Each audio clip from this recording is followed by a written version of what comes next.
Hello guys, welcome back to the new tutorial. In this tutorial, we are going to see how to use if function in Power BI. So for this tutorial, again, I'll be working with this data set. And over here, there are columns like order date, category, profit, and sales. Now let's say we want to create a new column as sales group in which there will be two categories, low and high. All the sales values less than 300, let's say I want to classify them into low category, and all the values which are greater than 300, let's say I want to categorize them into high category. So let's see how we can do this. So for that, first we need to create a new column. So just go in the field section, right click on your data set and click on new column.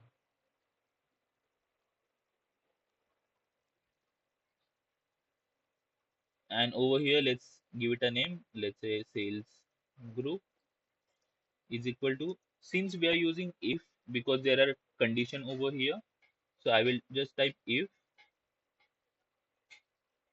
will click enter, and as you guys can see, it is suggesting us the syntax as well. So first one is logical test.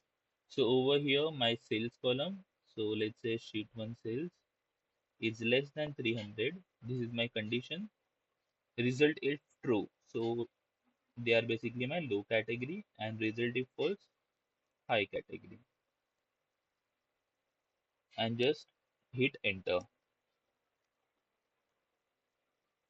So as you guys can see, we have successfully created a new column which is sales group, and in which we have applied if condition. So all the values which are less than 300, they are basically my low, and else they are basically high.